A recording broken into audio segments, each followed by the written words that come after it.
Welcome, ladles and jelly spoons, to the Orbital Broadcast Bunker, Britain's first and only airborne subterranean studio. I'm Kai, your host, and I'm joined, as always, by the usual suspects. Pat, who's already 3 pints deep at the Dog and Duck. 2.5, thank you very much. Any more than that and I start finding this show entertaining. Is it really too much to ask for you to book an Uber and get yourself to the studio?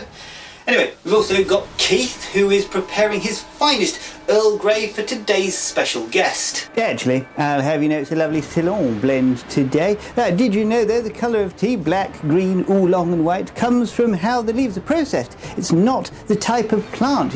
All true tea comes from Camilla synthes. You love to hear it. Now, speaking of fighting experts, once again we are joined by Engage. He's a fighting specialist who's equally passionate about proper tea brewing and retro brawlers. Now, before we start, Keith, here's one for you, my friend. Tea was so heavily taxed in 18th century Britain that it sparked widespread smuggling. Entire coastal communities were involved, well, in illegal tea imports. Well, that's actually quite good. Right, I'm here. Can we get on with it? My pint's getting warm, and unlike this conversation, that actually matters. Evil lords of Outworld.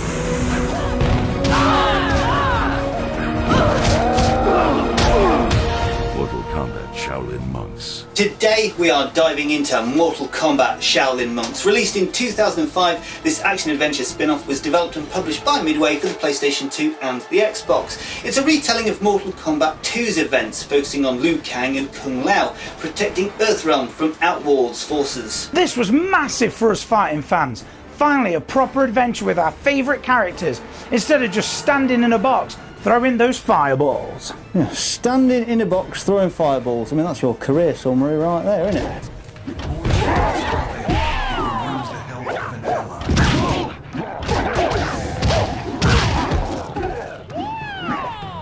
Quick spoiler warning, we will be discussing plot points and character reveals, so if you've somehow avoided playing this for 20 years, maybe pause here and give it a go first? Though I must say, for those unfamiliar with video entertainment, this involves quite a bit of martial arts violence.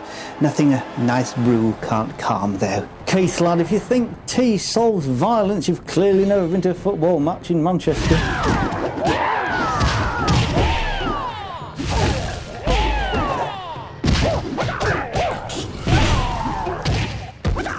Development started after the poor reception of Special Forces back in 2000. Ed Boon worked as creative director with Shaun Himmerich, stating they wanted a deeper story. I mean, the team were all adventure fans who decided to follow that direction. Ed Boon as creative director was genius. This man knows fighting mechanics inside out, so translating that to a beat-em-up, well, to be honest, it made perfect sense. Yeah, because what Mortal Kombat really needed was more plot exposition between dismemberments. The development story behind Shaolin Monks is a proper tale of redemption, if ever there was one. After the absolute car crash that was Special Forces in 2000, and I mean proper wheels off, engine on fire disaster, Midway were understandably a bit gun-shy about attempting another action spin-off. It didn't help that John Tobias had done a runner either. But by 2004, David Zucker at Midway was feeling optimistic again, declaring Shaolin Monks would be the first step towards delivering something Mortal Kombat fans had been calling for, which, let's be honest, was probably just please don't make another Special Forces. Producer Shaun Himmerich and his team had a radical idea.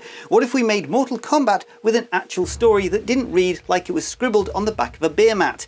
The team were proper adventure game enthusiasts and thought, sod it, let's go in that direction.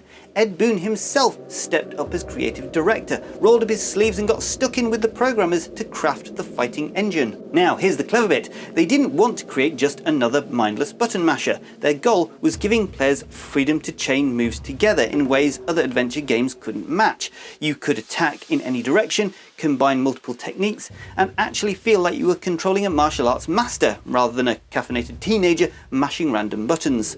Since Mortal Kombat 2 was Ed Boon's personal favourite, and frankly the man has excellent taste, they based the story around those events. They wanted both Liu Kang and Kung Lao as protagonists, which made perfect sense given Kung Lao's proper introduction in Mortal Kombat 2. The versus mode? Pure accident. Started as a bug that let testers fight one another, but they liked it so much they kept it in. The co-op mode was designed so mates could actually work together rather than just constantly trying to murder each other. Revolutionary concept that for Mortal Kombat. Originally, they planned for more than 2 players, but even Midway wasn't that ambitious. What you got was an engine completely different from Deception, built specifically to rival adventure games on their own turf. And you know what? It actually worked. Midway's president called it a step towards delivering something fans have been calling for, a new game set in the Mortal Kombat universe every year. How did that work out for them? I believe they went bankrupt, didn't they? Perhaps they needed better financial planning. Or more tea breaks.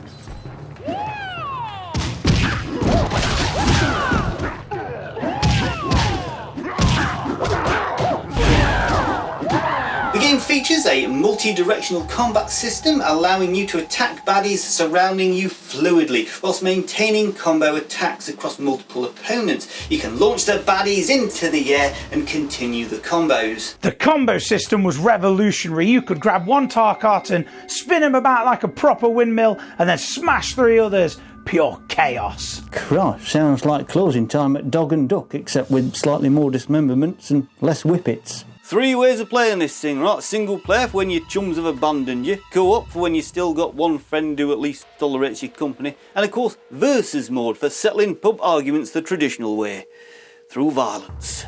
Co-op's got special bits in that you can't reach on your own, which is, lovely. Nothing like being reminded that you need other people in make-believe fighting. Oh, and they chucked in some demo suffering and full Mortal Kombat 2, because apparently buying one violent video game means you obviously want more violent video games. It's like ordering pint and then asking if you fancy a whiskey chaser. Well, of course you bloody do. Yeah, combat's gone all fancy now. You can smack baddies in any direction without having to turn around like you're playing musical chairs. Yeah, chain your moves together, launch someone skyward and keep the combo going whilst they're flying about like a reject circus act. Yeah, very impressive, I'm sure. The environment wants to kill you as well. Spark wheels, bottomless pits, it's medieval health and safety nightmare. Might use them right though and they solve puzzles, which is basically a game saying work smarter, not harder. A bit like using a bottle opener instead of using your teeth. Fatalities are back, obviously. Fill up your murder meter about hitting people and finish them off regardless of how healthy they looked. Yeah, fair play really. Now, they added mutalities, that's killing several people at once for overachievers, and brutalities, you get damage boost for a bit, like getting angry at a ref during a football match. It's Mortal Kombat, innit? What do you expect? A nice game of chess? There were 3 main modes: single player, cooperative, where 2 players access areas impossible in single player, and versus mode for arena fights. Plus you get the full arcade version of Mortal Kombat 2. Cooperative play sounds lovely, like having a companion over for afternoon tea, but with more, what do you call them? Fatalities. The co-op was mental. Me and my mates spent entire weekends just demolishing everything in sight. Proper bonding experience, that.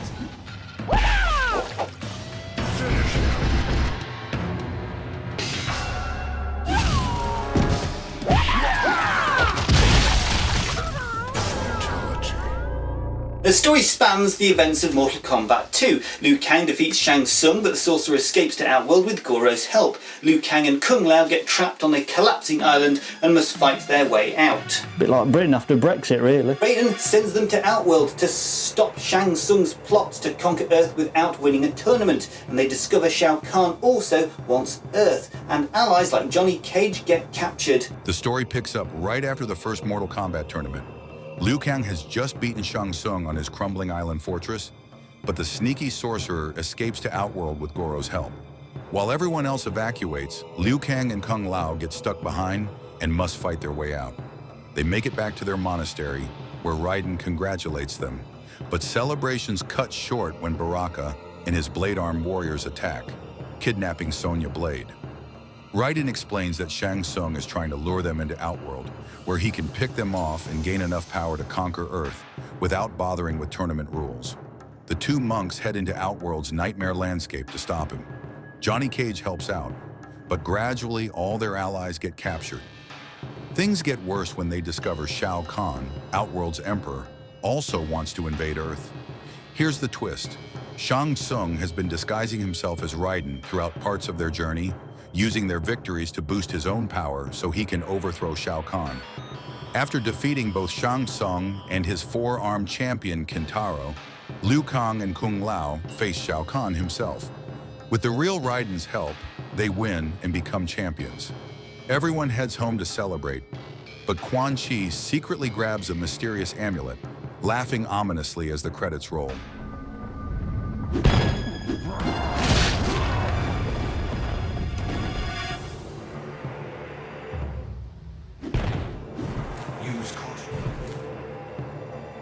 Did you know that badgers have individual sleeping chambers within their sets, often lined with dry grass, bracken or leaves that they've drug in using their little claws? Yeah, they're quite ingenious, really. Keith, what's that got to do with anything? Think about the comments down below, chap. The comments down below. Well, the monks, aren't they protecting their territory? Like badgers defending their sets. The most logical thing Keith said all year. The twist? Shang Tsung was impersonating Raiden, obviously, during parts of their journey, using their victories to gain power and overthrow Shao Kahn. Classic Mortal Kombat plotting.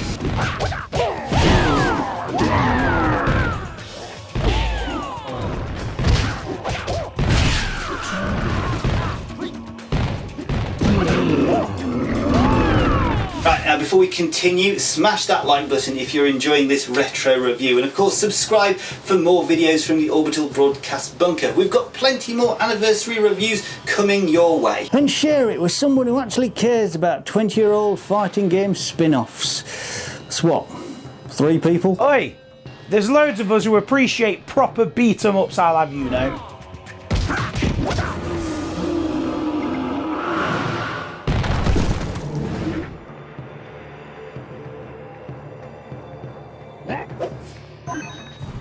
IGN felt the voice acting was too forced, especially pointing out Kung Lao and Raiden's actors. Ed Boon himself returned as Scorpion, and Dan Bagdali played Raiden, and of course Steve Ritchie returned as Shao Kahn. Let's talk voice talent, because nothing says quality production quite like getting the bloke who designed pinball machines to shout at people. Jin Kim voices Liu Kang, our noble protagonist. Now, Jin's got an interesting CV. He started out as a quality tester at Blizzard and worked his way up to QA lead on World of Warcraft's first expansion, so he knows what broken sounds like, which probably helped when delivering some of Liu Kang's more questionable dialogue. He recently popped up in an indie film called Alex October, proving that voice acting for fighting monks is apparently excellent preparation for independent cinema. Joe Yo handles Kung Lao, our razor-hatted co-star, born in Jakarta, educated in Canada, because nothing says ancient Shaolin warrior quite like a McMaster's University degree. And the man's clearly committed to method acting by getting as far away from ancient China as is geographically possible. Ed Boon voices Scorpion, which makes perfect sense. Who better to voice your undead ninja than the bloke who created him? Ed Boon has been Scorpion for over 17 years, earning him a Guinness World Record for longest serving voice actor. Dan Bagdala plays Raiden, the Thunder God. You might know Dan from Veep or The Daily Show. Basically, he's gone from playing an immortal deity to making jokes about politicians. Career progression at its finest. Steve Ritchie returns as Shao Kahn after voicing him in Mortal Kombat 2. Steve's day job? Pinball designer. Yeah, nothing quite prepares you for shouting "you weak pathetic fool" like years of perfecting ball physics and flipper mechanics. And finally, Beth Malusky voices Sonya Blade, the perpetually kidnapped Special Forces officer. Beth is clearly typecast as the tough military woman who needs rescuing. A thankless job in the Mortal Kombat universe. It's a proper mixed bag of talent, from industry veterans to comedy actors slumming it in the world of supernatural martial arts. Now, the voice acting was proper cheesy, but come on, that's Mortal Kombat. You don't play these games for Shakespeare, do you? It's a good thing, because, Shakespeare wrote Mortal Kombat. Hamlet would have just ripped someone's spine out instead of pondering existence. Well, the soundtrack was well received, featuring remixes of Mortal Kombat 1 and 2 tracks. The music perfectly captures the arcade nostalgia. Music and tea both improve with proper preparation and attention to detail. Keith, lad, you could relate quantum physics to tea brewing if you tried hard enough.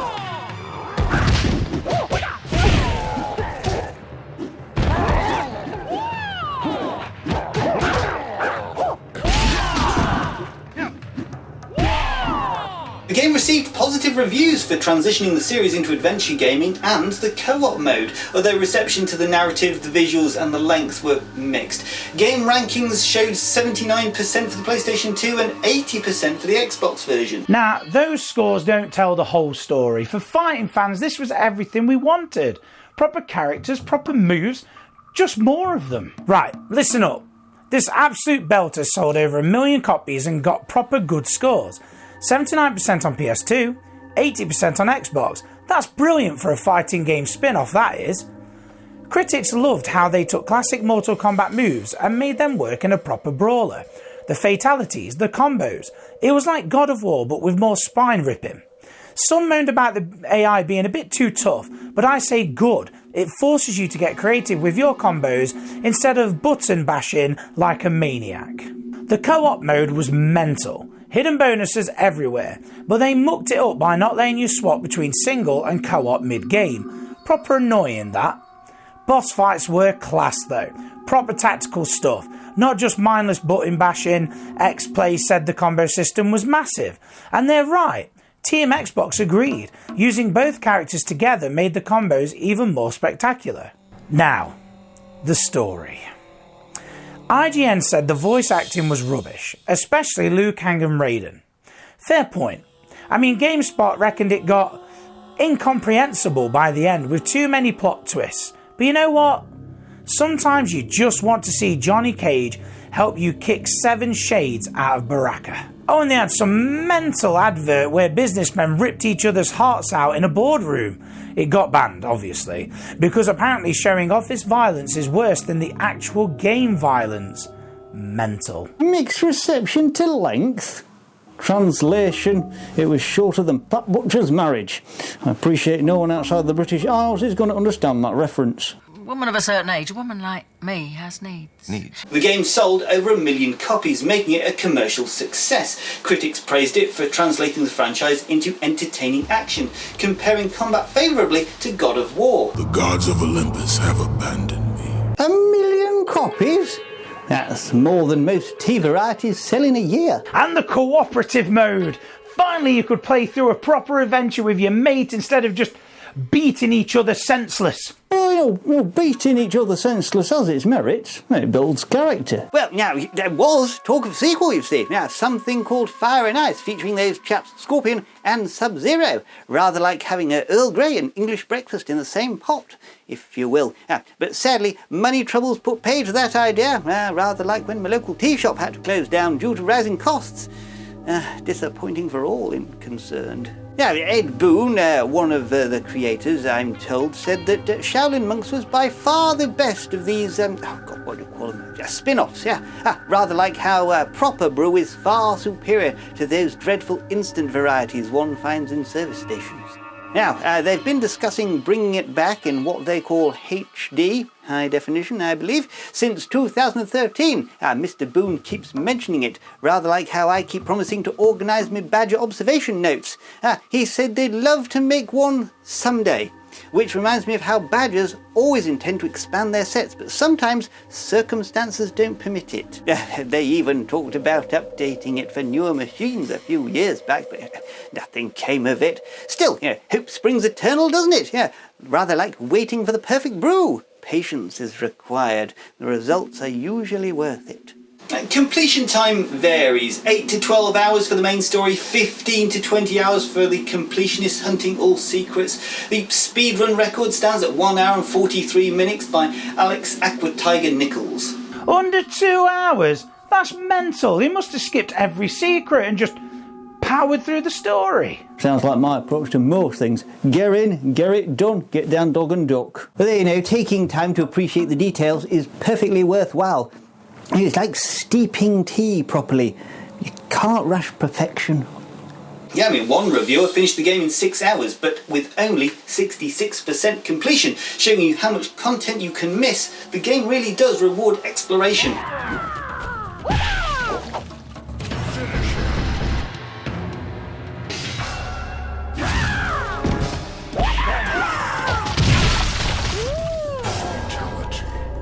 20 years on, Mortal Kombat Shaolin Monks stands as proof that fighting franchises can can work outside their comfort zones. The multi-directional combat, co-op gameplay and faithful character adaptations created something special. It's criminal this game has not been remastered. Every time Ed Boon tweets about it, fans go mental, demanding a modern release. Now, Mr. Boon, you know what to do. Yeah, maybe they're waiting for 25th anniversary or until people stop asking, whichever comes first. So, like a fine tea, some things are worth preserving for future generations to enjoy. Yeah, I mean, the game proved Mortal Kombat could be more than tournament fighting, whilst keeping what made the series work. Environmental kills, fatalities and the signature brutalities, all translated perfectly into adventure gaming. This is what fighting fans want. Take the characters we love, give them a proper adventure, and let us experience the lore firsthand. Right, well, before Engage starts a petition or something, shall we wrap this up?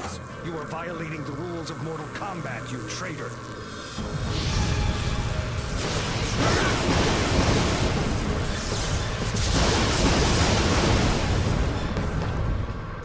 That's our retro review of Mortal Kombat Shaolin Monks. If this brought back memories or convinced you to track down a copy, hit the old like button and let us know in the comments. And subscribe, we've got loads more fighting retrospectives planned, and of course more time with yours truly, Engage. Don't forget to share this with your fellow enthusiasts, like passing along a good tea recommendation.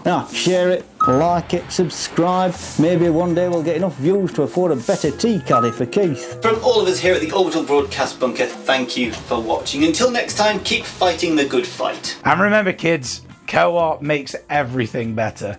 Indeed, much like sharing a proper pot of tea. Oh, I need that pint.